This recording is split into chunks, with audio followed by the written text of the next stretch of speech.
প্রজ্ঞাপনে বলা হয়েছে ৪০০ গজের মধ্যে যেখানে সেন্টার হবে এর মধ্যে কোনো ধরনের মোবাইল ফোন ব্যবহার করা যাবে না।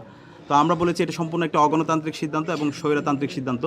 ১২ কোটি ভোটারের যেই অব্যক্ত কথাগুলো সেগুলো আমরা বলার জন্য এসেছি এবং বাংলাদেশের ৪ কোটি যে তরুণ ভোটাররা আছে তাদের কথাগুলো আমরা বলার জন্য এসেছি।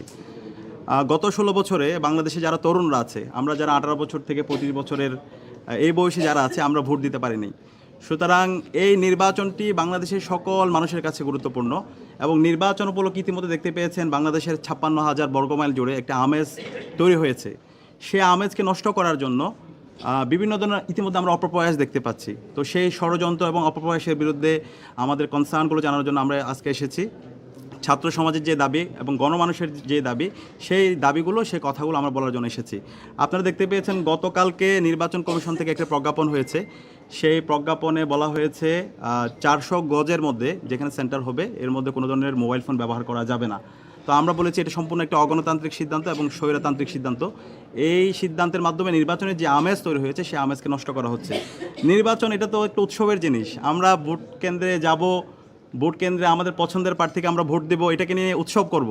আমরা ফেসিবাদে আমরা দেখতে পেয়েছি এই যে এক ধরনের নির্বাচনের বিমুখিতা, কিভাবে হচ্ছে নির্বাচন থেকে দূরে সরে নিয়ে যাওয়া যায়, এটা কিভাবে হচ্ছে কেন্দ্রগুলোর মধ্যে কারচুপির মাধ্যমে এই নির্বাচনটাকে তারা বাস্তবায়ন করতে পারে, সে ধরনের অপপ্রয়াস আমরা দেখতে পেয়েছি, যেটা ১৮ সালে এই ধরনের প্রজ্ঞাপন ছিল।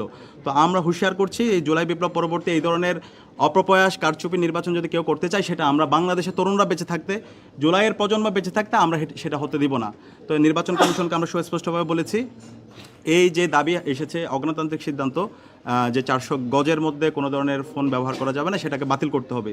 তো ইতিমধ্যে তিনি আমাদেরকে আশ্বস্ত করেছেন এই সিদ্ধান্ত তারা বাতিল করবেন এবং খুব দ্রুতই প্রজ্ঞাপন আসবে।